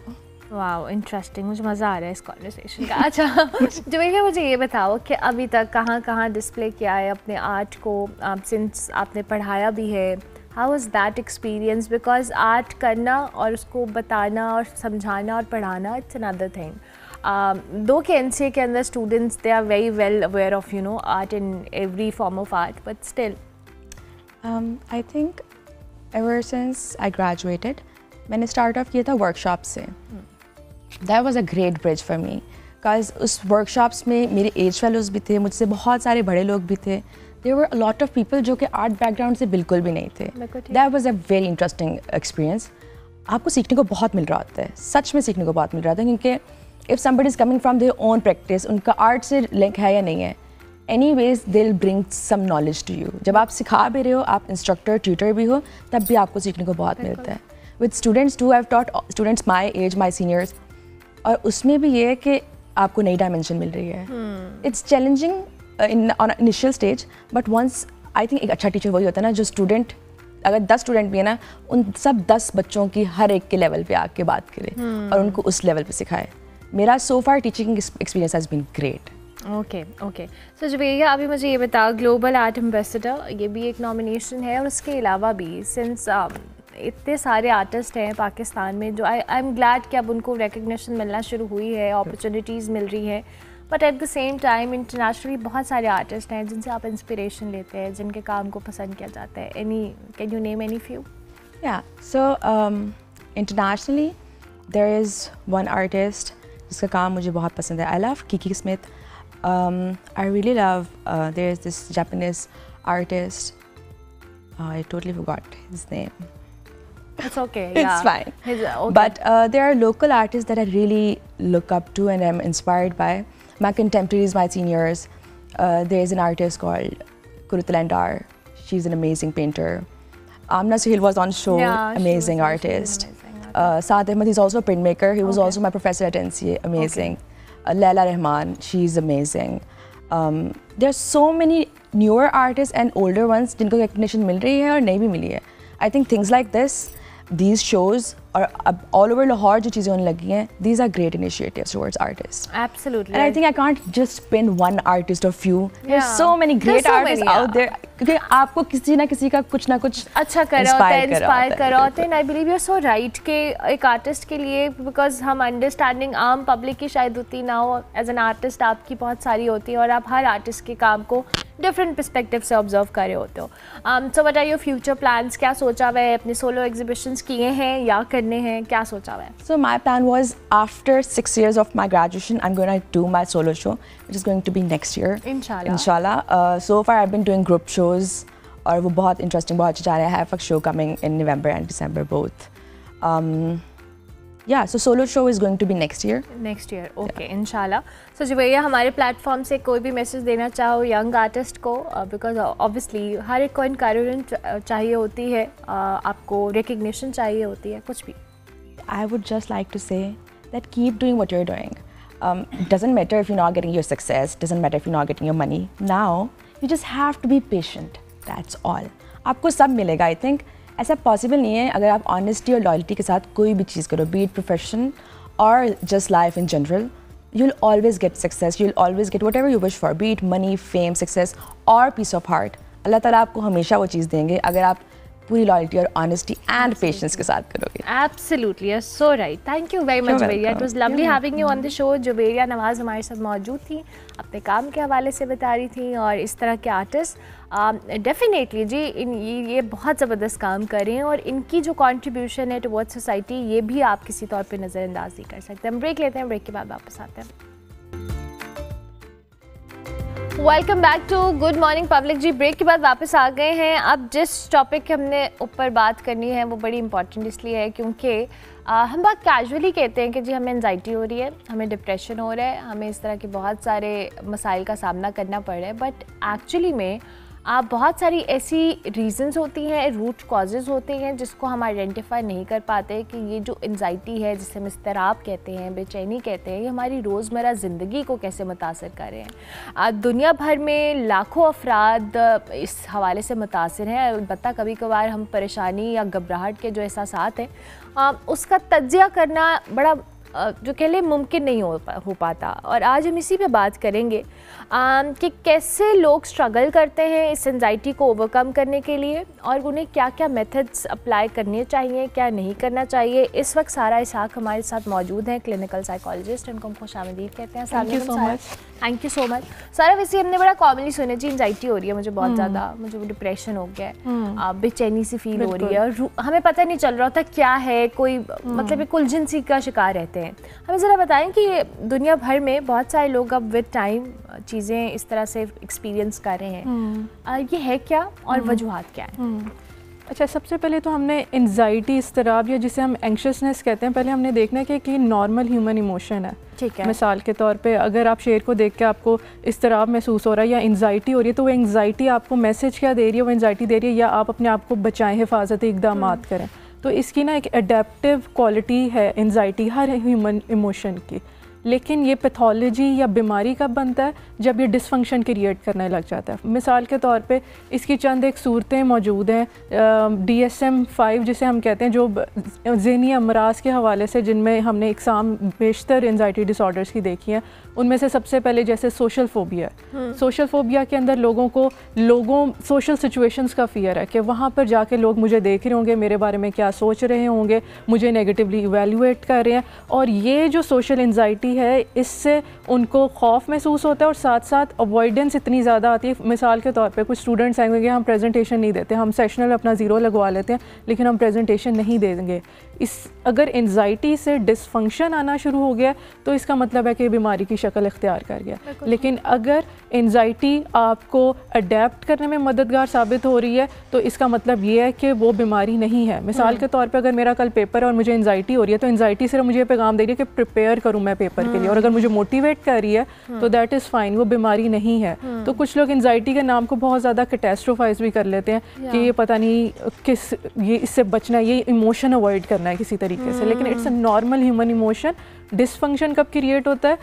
Dysfunction जब आ जाए तब हम कह सकते हैं कि ये बीमारी की शक्ल इख्तियार कर गया, कि आप इतनी ज़्यादा अवॉइडेंस आ गई है आपके अंदर, बहुत ज़्यादा आप हर वक्त एक हाइटन स्टेट के अंदर हैं। अच्छा सारा, मैंने बहुत सारे मेरे अपने क्लोज सर्कल मैंने लोगों को ऑब्जर्व किया कि अगर कोई इंसान बैठा हुआ है तो उसको कोई ना कोई बेचैनी है, you know, some sort of discomfort आप उसको फील कर रहे हैं। वो या तो बोलेगा नहीं, या वो ज़रूरत से ज़्यादा बोलेगा, या वो स्ट्रेस में है तो वो मतलब टांग हिला रहा है, कोई हाथ को अपने कर रहा है, यू नो, ये डिस्कम्फर्ट मैंने देखा। और बहुत सारे लोग इसको एंजाइटी का नाम देते हैं। इज इट एक्चुअली एंजाइटी या ये कोई डिसफंक्शन है जिसको एड्रेस करना चाहिए? डिसफंक्शन हमें उस इंसान से पूछना पड़ेगा, असेस करना पड़ेगा कि आया ये उनकी लाइफ में डिसफंक्शन क्रिएट कर रहा है। उनका बेचैनी या टांग का हिलाना, क्या ये सिम्टम्स इतने सवेयर हैं कि इनको क्लिनिकल अटेंशन की ज़रूरत है? तो हमने वो असेस करना, लेवल ऑफ डिसफंक्शन उनका उस हवाले से क्या है। नहीं तो अगर नॉर्मल सिम्टम्स ऑफ स्ट्रेस और एंजाइटी है तो उसको मैनेज करने के लिए फिर हम वो जो लाइफस्टाइल चेंजेस हैं या सोचों का कोई तब्दीली है, रवैये को चेंज करने, वो हमने फिर देखना है। अच्छा सारा, अब टाइम हमने देखा है कि हम सोशल मीडिया का इस्तेमाल दो कि हम उसके फ़वाइद पे बात करते हैं, नेगेटिविटी पे बहुत ज़्यादा बात करते हैं। बट मैंने ये चीज़ ख़ुद भी अपने लिए भी ऑब्जर्व की है कि हमें समहाउ इसने बहुत डिस्ट्रैक्ट भी किया हुआ है और हमें बहुत ज़्यादा बेचैन भी कर दिया है समहाउ। हर वक्त एक स्क्रोलिंग, चेक करने की फ़ोन, एक आदत सी, बल्कि इनफैक्ट हम वो कहते हैं लत लग गई है ये करने की, ये वो वाला हिसाब हो गया है। सो ये भी एक एड ऑन फैक्टर है समहाउ। हाँ बिल्कुल, जैसे इंस्टाग्राम लाइफ है लोगों की, बहुत ज़्यादा एक परफेक्टेड लाइफ नज़र आती है, तो हम थोड़ा अपनी ज़िंदगी उनसे कंपेयर करते हैं तो आ जाते हैं कि क्या हो रहा है हमारे साथ, दुनिया से होता है। बिल्कुल परफेक्ट पार्टनर्स हैं और रिजॉर्ट्स पे जा रहे हैं, पैसे बहुत हैं, खूबसूरत भी हैं, तो हम अपनी ज़िंदगी कंपेयर करते हैं कि हमारे पास तो ऐसा कुछ नहीं है, तो maybe there is something wrong with me, people are having fun. तो फिर वहाँ पे थोड़ा सा वो क्रिएट होती है कि एंजाइटी के ये स्टैंडर्ड अचीव करना किसी तरह से ताकि मुझे वैलिडेशन सोशली मिले। तो वो थोड़ा सा एक इस तरह आपकी कैफियत इंसान के अंदर पैदा कर सकता है और लो सेल्फ एस्टीम पैदा कर रहा है। तो इसको हम कैसे कर सकते हैं? अब हम चीज़ों पे बात करते हैं कि क्या क्या चीज़ें हमें अपनी लाइफस्टाइल में शामिल करनी है कि हम इस चीज़ को अवॉइड कर सकें, इम्प्रूव कर सकें, प्रिवेंट कर सकें। सबसे पहले जो एंजाइटी की अलामतें हैं ना वो आपकी बॉडी में सबसे पहले नज़र आती हैं, जैसे कि दिल की धड़कन का तेज़ हो जाना, सांस का उखड़ना, पसीने आना, हाथों पाँव में ऐसा लगता है सुइयाँ चुभ रही हैं, ऐसे लगता है ज़हन से सोचें निकाली जा रही हैं। तो ये जो सारे सिम्टम्स हैं ना एंजाइटी को, बॉडी में सबसे फ़ियर के सिम्टम्स सारे बॉडी में आते हैं। तो अगर बॉडी में सिम्टम्स आ रहे हैं तो हमने सबसे पहले बॉडी के ऊपर इंटरवेंशन प्लेस करनी है। मिसाल के तौर पे जैसे एक्सरसाइज है, वो आपका कॉर्टिसोल वगैरह रेगुलेट करे, गहरे लंबे सांस की मश्क है, इसी तरह प्रोग्रेसिव मसल रिलैक्सेशन है। तो अगर आपकी बॉडी के अंदर सिम्टम्स हैं तो रिकमेंडेड यही है कि बॉडी के ऊपर भी इंटरवेंशन करें। और दूसरी चीज़ होती है कॉग्निटिव बिहेवियर थेरेपी, कि आपके कौन से ऐसे ख्यालात हैं जो आपको थोड़ा सा एंजाइटी में डाल रहे हैं। मिसाल के तौर पे हम इसे कहते हैं इर्रेशनल फियर है, कि बाहर शेर खड़ा नहीं हुआ लेकिन मुझे लग रहा है कि बाहर शेर और मैं दरवाज़ा नहीं खोल रही। तो वहाँ पे आपने अपनी रवैये और सोचों के थ्रू अपने अंदर तब्दीली लेकर आनी, कि मुझे पता चल गया अगर ये बेजा खौफ है कि लोगों में जाके मुझे कोई ऐसा ख़तरा नहीं है, तो मैं फिर उस सिचुएशन को अवॉइड नहीं करूँगी, मैं वहाँ पर जाऊँगी। अगर वाकई शेर खड़ा है तब हमने अवॉइडेंस या हमने कोई फ़ाइट और फ्लाइट वाली करनी है। लेकिन अगर नहीं है, बेजा खौफ है, जैसे मुझे लग रहा है मेरे हाथ गंदे और मैंने हाथ अगर इधर लग गए तो बीमारियों के जरासीम लग जाएंगे, मैं बहुत ज़्यादा बीमार हो जाऊँगी, ये बेजा खौफ है। हाँ, ओसिडी बहुत सारे लोगों को होती है। ये वो बहुत सारे लोग इतने एक्सट्रीम पे होते हैं कि हाथ 4-4 10 दफ़ा हाथ धोएंगे। बिल्कुल, तो उनकी आपने सोच चैलेंज करनी है कि कहाँ पे लिखा हुआ है कि टेबल पे हाथ लगाने से आपके हाथों पे कैंसर के जरासीम आ जाएंगे और इस तरह से ये फैलता जाएगा। तो यहाँ पे सोचों पे भी आपने टारगेट करना है और रवैयों पे भी करना है कि अगर मुझे पता चल गया कि ये बेजा खौफ है तो फिर मैं बार बार हाथ नहीं धोऊंगी, फिर मैं एक ही दफ़ा हाथ धोऊंगी। तो रवैये, सोचों पे और आपका जो लाइफस्टाइल है, एक्सरसाइज वगैरह, उसको थोड़ा सा अपनी ज़िंदगी के अंदर इंस्टेट करना है। अच्छा साया, आपने ये देखा है एज अ साइकोलॉजिस्ट भी आपने अपनी प्रैक्टिस में कि अब हम बच्चों में भी ज़्यादा ये चीज़ एक्सपीरियंस कर रहे हैं विद टाइम? हाँ, बच्चों में हम इस तरह से करें क्योंकि मेरा ख्याल है गैजेट्स भी बहुत ज़्यादा आजकल इस्तेमाल में आ गए हैं, बच्चे भी इंस्टाग्राम लाइफ और वो सारी चीज़ें उनमें भी इन्वॉल्व हो गए हैं, तो उस वजह से उनके अंदर भी सिम्टम्स एंजाइटी के ज़्यादा हैं। एंजाइटी से ज़्यादा ना उनके अंदर एक अटेंशन के डेफिसिट्स ज़्यादा नज़र आते हैं। अटेंशन, ये इम्पल्सिविटी है बच्चों के अंदर। कई बार बच्चे ऑटिज़म का रेट बहुत ज़्यादा बढ़ गया, तो कई बार ऑटिज़म में बच्चे की स्पीच बिल्कुल नॉर्मल डेवलप हुई है, 3 साल की उम्र है, 3 साल के बाद रिग्रेशन शुरू हो गया। तो वो स्क्रीन की वजह से वो ज़्यादातर उनके अंदर इस तरह के मसाइल आ रहे हैं। तो पेरेंट्स क्या करें बच्चों के लिए स्पेसिफिक? बच्चों के लिए स्क्रीन टाइम एक तो या तो ज़ीरो करें या कोई रेगुलेटेड टाइम है, आधा घंटा। अगर 3 साल से कम उम्र बच्चा है आपका तो आधा घंटा स्क्रीन टाइम उनके लिए इनफ है। लेकिन अब सारी जो तालीम है वो सारी गैजेट्स के थ्रू है तो वो अवॉइड नहीं हो सकता। लेकिन आपको बहुत pronounced attentional deficit, impulsivity, hyper activity बच्चों के अंदर बहुत नज़र आती है। फिजिकल एक्टिविटी भी समहाउ आई बिलीव कि बच्चों की बड़ी लिमिटेड हो गई है। स्कूल्स के अंदर भी उस तरह से नहीं होता, होता है बहुत कम स्कूल्स में होता है। घरों में आके तो वो या तो पढ़ रहे हैं या खेल रहे हैं, वो घर की एक 4 दीवारी के अंदर उनकी फिजिकल आउटडोर एक्टिविटी बहुत कम हो गई है। फूल दिखाना है बच्चे को तो वो मोबाइल पे दिखाना है, ये नहीं कि हम गार्डन में जाके उन्हें दिखाएं कि ये गुलाब का फूल है। तो मतलब अक्सर बच्चों की अंडरस्टैंडिंग मछलियों तक की फ़ोन से जुड़ी हुई है कि उन्होंने कभी फिश नहीं देखी हुई है। ये मेरे अपने नेफ्यू का हाल था। एनीवेज जी, सारा मुझे अब ये बताएं कि अब जाहिर है ये वो टाइम हर चीज़ का एक्सेस इस्तेमाल भी समहाउ हमें ट्रिगर करता है और फिर ये एंजाइटी, ऐसे बहुत सारे फैक्टर्स होते हैं। साइकोलॉजिस्ट के पास जाना इट्स स्टिल अ टैबू। वो अभी इम्प्रूव हुआ है but still it's still a taboo कि लोग समझते हैं कि हाँ हम साइकोलॉजिस्ट या साइकेट्रिस्ट के पास जाएंगे।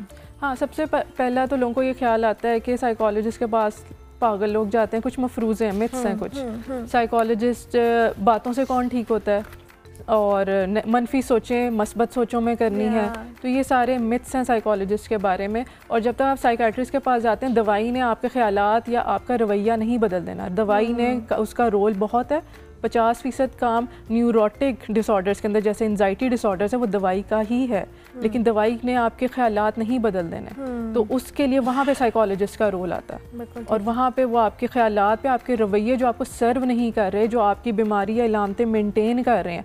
मिसाल के तौर पर अगर मुझे सारी ज़िंदगी ये लगता रहा दरवाजे के बाहर शेर खड़ा और मैं अंदर बैठी हुई हूँ और वो कभी वो अवॉइडेंस मेंटेन करेगी मेरी बीमारी जब तक मैं दरवाज़ा खोल के ना देख लूँ कि बाहर कोई भी नहीं खड़ा है। तो ये रवैये पे काम होगा तो फिर आपकी बीमारी रिकवर होगी। अदरवाइज़ आप सिर्फ अपने जो एंजाइटी के इलामते हैं ना जिस्मानी, वो उनका एक्सपीरियंस सिर्फ ब्लंट कर रहे हैं और आप कोई चेंजेस नहीं कर रहे रिकवरी के लिए।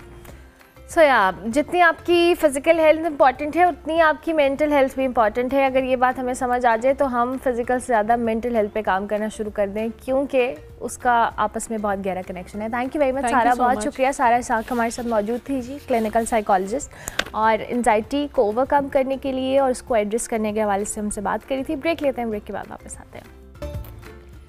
Welcome back to good morning public जी। प्रोग्राम का बिल्कुल आखिरी हिस्सा है, मैंने आपसे इजाज़त लेनी है। इंशाल्लाह मेरी आपसे मुलाकात होगी अब मंडे को, लेकिन कल और परसों आप हमारा बेस्ट ऑफ देख सकेंगे और साथ साथ आपने फीडबैक हमारे सोशल मीडिया हैंडल्स पे लाजमी देना है।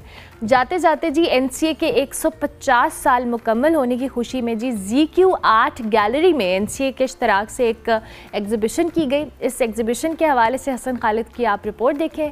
मैं आपसे मिलूँगी मंडे को, तब तक के लिए अल्लाह हाफ़िज़। जी हाँ, नेशनल कॉलेज ऑफ आर्ट्स की 150 साला शानदार तारीख़ के मौका पर जहाँ NCA के अंदर मुख्तलिफ़ रंगारंग तकारीब का इनेकाद किया जा रहा है, वहीं पर जो लाहौर शहर के अंदर मुख्तलिफ़ आर्ट गैलरीज़ हैं उनके साथ NCA की कोलैबोरेशन होते हुए आर्टिस्ट जो हैं वो अपने काम की नुमाइश कर रहे हैं। मैं इस वक्त लाहौर का इलाका जेल रोड है जहाँ पर ZQ आर्ट गैलरी है और यहाँ पर भी NCA की कोलैबोरेशन के साथ नामवर आर्टिस्टों के काम को जो है यहाँ पर रखा गया है। यहाँ पर जो आर्टिस्ट हैं, जो फ़न के और आर्ट के दिलदादा अफराद हैं, उनकी एक बड़ी तादाद मौजूद है जो कि यहाँ आकर आर्टिस्टों के काम को देख रही है। ये पेंटिंग्स और जो तस्वीरी नुमाइश है, ना सिर्फ इसको देखकर सराहा जा रहा है बल्कि जो शुरका हैं, जो यहाँ पर लोग आए हुए हैं, उनका ये कहना है कि आर्ट की दुनिया में एक बेहतरीन इजाफ़ा जो है वो हुआ है और नामवर आर्टिस्टों के काम देखकर वो बेहद जो है वो खुशमी हैं और उसको सराहते हुए भी दिखाई दे रहे हैं। कौन कौन से आर्टिस्टों का काम यहाँ पर आज नुमाइश के लिए रखा गया है, क्या थीम है और जो कोलैबोरेशन की गई है NCA के साथ, उसके हवाले से भी बात करेंगे। यहाँ पर जो आर्टिस्ट हैं उनसे भी बात करेंगे और जो क्यूरेटर हैं अमार अजीज़, उनसे भी बात करेंगे और मज़ीद जानेंगे। हमारे साथ रहिएगा।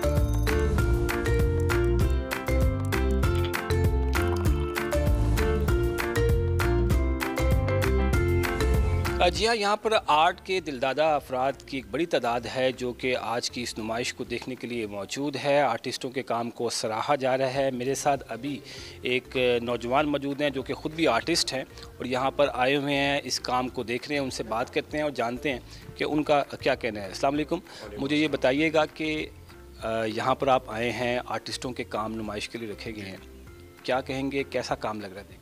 काम तो माशाल्लाह बहुत ज़्यादा ज़बरदस्त है और मैं उसके लिए काफ़ी खुश हूँ जो यहाँ पे अपने काम को डिस्प्ले करने आए।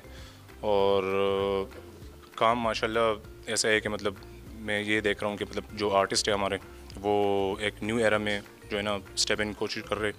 तो मैं काफ़ी खुश हूँ कि मतलब न्यू आइडियाज़ ट्राई किए जा रहे, उनसे हमें भी काफ़ी सीखने को मिल रहा है। इंशाल्लाह जब आगे हम भी अपने आर्ट वर्क्स वगैरह डिस्प्ले करेंगे यहाँ पे तो उससे हमें काफ़ी हेल्प मिलेगा। कौन से आर्टिस्ट का काम सबसे अच्छा लगा? काम तो सभी का अच्छा है माशाल्लाह, लेकिन आई वुड से कि मैं यहाँ पे अपने ही दोस्त का काम देखने आया हूँ तो I would vote for him. और उसका ये नहीं कि मतलब मैं फेवरेटिज्म कर रहा हूँ, लेकिन उसका काम माशाल्लाह काफ़ी ज़बरदस्त है।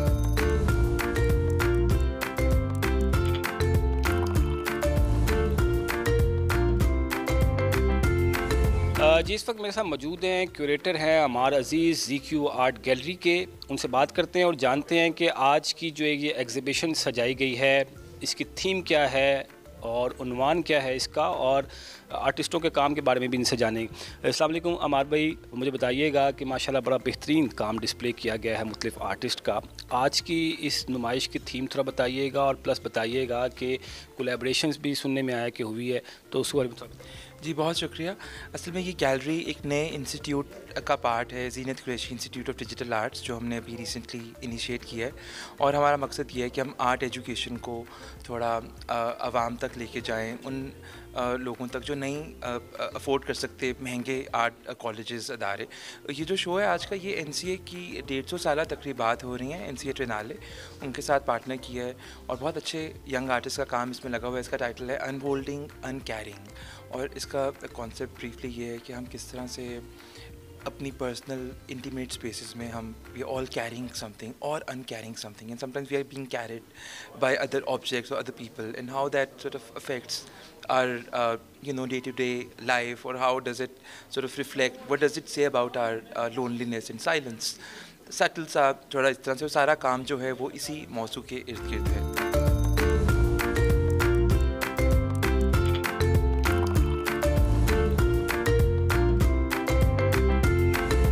जिस वक्त हमारे साथ एक यंग आर्टिस्ट मौजूद है, महर, जिनका काम भी आज यहाँ इस नुमाइश में डिस्प्ले किया गया है। और मुख्तलिफ आर्टिस्ट हैं और ज़्यादातर जो इन आर्टिस्ट हैं वो यंग आर्टिस्ट हैं और बड़ा ही बेहतरीन उन्होंने अपनी फ़ील्ड के अंदर काम जो है वो किया है, और जिसे यहाँ पर आने वाले जो फ़न के शौकीन अफराद हैं वो बेहद अप्रिशिएट कर रहे हैं। महर से हम बात करेंगे और जानेंगे कि उन्होंने अपने काम में किन किन चीज़ों का इस्तेमाल किया है, थीम क्या थी उनकी, और एक्चुअल में वो अपने काम के ज़रिए क्या मैसेज देना चाह रहे थे। अस्सलाम वालेकुम। मुझे बताइएगा कि ऑलमोस्ट सारा काम भी बहुत अच्छा है, आपके काम को भी लोग बहुत ज़्यादा अप्रिशिएट कर रहे हैं। कौन सी आपकी थीम है काम की, किस पे आपने वर्क किया है और क्या आपका मैसेज?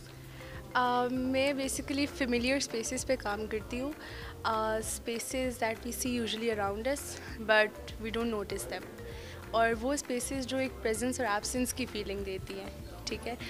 उसके अलावा I work in oils and thin layers of oils. I am very much inspired by artist that work in water colours, तो वो फीलिंग मैं ऑयल पेंट्स में लाना चाहती हूँ। तो मेरे काम लेयर्स में होता है, translucent thin layers of paint में होता है, and it takes a lot of time to build those, और ओवर टाइम फिर वो एक विजुअल क्रिएट होता है उस तरह से। आप समझती हैं कि ZQ आर्ट गैलरी जो है ये एक बेहतरीन इजाफा है यंग आर्टिस्ट के लिए हासिल? जी डेफिनेटली, एक इनकी जो स्पेस है it's lovely, it's very different and it's very well curated. Even this show is so well curated. It's definitely an addition, balki a very good addition to the art world, and looking forward to more shows here inshallah. So much. महर हमारे साथ मौजूद थी और इनका यही कहना था कि आज जो यहाँ पर काम इनका डिस्प्ले हुआ है उस पर यही वो मैसेज देना चाह रही थी कि किस तरह से वो ऑयल पेंटिंग के ज़रिए उन्होंने अपने काम को और अपने मैसेज को लोगों तक पहुँचाया है। और ZQ आर्ट गैलरी बिलाशुबा एक बेहतरीन इजाफा है यंग आर्टिस्ट के लिए, इसे भी काफ़ी अप्रिशिएट किया गया है। और आज की ओवरऑल इस एग्ज़िबिशन का जो मकसद था वो जहाँ NCA के अंदर जो एक 150 साला तारीख़ी जो जश्न चल रहा है उसकी कोलैबोरेशंस का सिलसिला भी था, प्लस फ़नून लतीफ़ा से मुंसलिक अफराद के काम को ना सिर्फ डिस्प्ले करना था बल्कि उनको बेहतरीन मौक़े भी फराहम करना थे।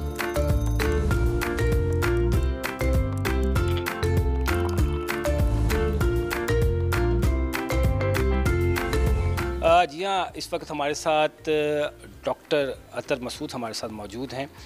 वो भी आर्टिस्ट हैं और यहाँ पर आज इस यंग जो आर्टिस्ट हैं उनके काम को देखने के लिए मौजूद हैं। डॉक्टर साहब, यंग आर्टिस्ट हैं और बेशतहाशा तहलीकी सलाहियतें भी मौजूद हैं जो कि काम से नज़र भी आ रही हैं।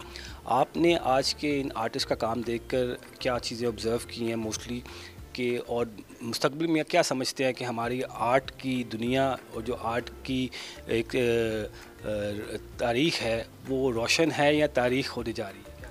मैं आर्ट पर बात करने से पहले इस स्पेस पर, इस जगह पर कुछ दो जुमले कहना चाहूँगा कि सबसे पहले तो हमारे लिए, लाहौरियों के लिए ये एक बहुत खुशाइंद बात है और बड़ा एक बाइस इत्मीनान है कि लाहौर में हमारे पास एक ऐसी जगह डेवलप हो गई है जहाँ पर मुख्तलिफ़ किस्म के आर्ट्स की एक्टिविटीज़ हो रही हैं, म्यूज़िक की भी हो रही है, पेंटिंग की भी हो रही है, टॉक्स भी हो रही हैं। तो ये एक बहुत ही हमारे लिए काबिल इत्मीनान बात है। अब ये देखिए कि आज यहाँ पर जिस पेंटिंग की नुमाइश का इफ्तिताह हो रहा है, इसका एक ख़ास थीम है, केयरिंग और अनकेयरिंग। ये एक थीम देकर हमारे दोस्त अमार अजीज़ जो इस ZQ आर्ट गैलरी को चलाते हैं, उन्होंने ये थीम देकर नौजवान आर्टिस्टों से ये पेंटिंग्स बनवाई हैं। और मोस्टली एक ही मीडियम में देख रहा हूँ यहाँ पर इस्तेमाल हुआ है कि ऑयल ऑन कैनवस। इन्होंने जो इनसे अमार्स के बाद आने वाली जो जनरेशन है आर्टिस्ट की, पेंटर्स की ख़ास तौर पर, उन्होंने उनको ये आइडिया देकर ये पेंटिंग्स उनसे पिछले 3-4 माह में बनवाई और फिर उनको यहाँ पर डिस्प्ले करने का एहतमाम किया। मैं जो आपका जो सवाल था कि आर्ट का मुस्तकबिल, ये देखिए कि ये तमाम हैं जिनकी उम्र 30 साल से कम है और इतना यानी खुशगवार हैरत मुझे हुई है यहाँ आकर कि इतना खूबसूरत काम, यानी ये असद उसामा जैसे आर्टिस्ट, ये देखिए कि इनकी यहाँ पर 4 पेंटिंग्स डिस्प्ले हैं और इतनी मैं इनसे मुतासिर हुआ कि मैंने ख़ुसूस तौर पर उसामा अमार से पूछा कि भाई ये कौन साहब हैं, कहाँ होते हैं, मुझे इनका था। वो कहते हैं जी इज़ देयर, तो उन्होंने मुझे फ़ौरन उनसे मिलवा दिया, नाउ स्टैंडिंग विद मी। तो ये जो 30 साल से कम उम्र के नौजवान आर्टिस्ट हैं, अगर इनका काम इतना हौसला अफजा है तो हम कम से कम ये इत्मीनान कर सकते हैं कि आर्ट का मुस्तकबिल यहाँ पर रोशन है, तारीक नहीं है। और अगर ये काम करते रहें, दिल ना हारें, क्योंकि आर्ट जो है ये जो उसको कहते हैं ना, वो खून पसीना, मेहनत, सब्र, तहम्मुल मांगता है। तो अगर ये हिम्मत ना हार गए जो अमूमन हमारे आर्ट की फील्ड में होता है, तो इंशाल्लाह मुझे पूरी उम्मीद है कि अगर ये मेहनत करते रहे और मौके इनको इस तरह के अच्छे मिलते रहे डिस्प्ले करने के, पेट्रनेज के, तो ये बहुत ग्रो करेंगे।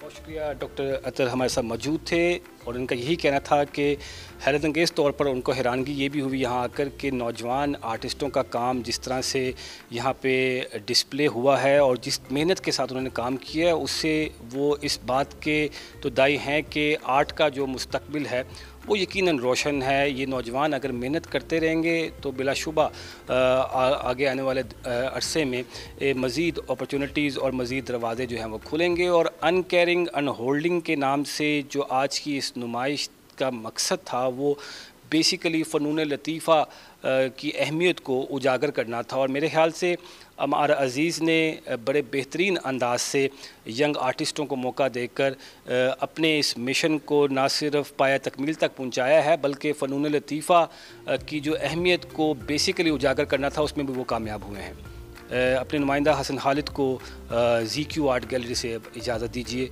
बहुत शुक्रिया।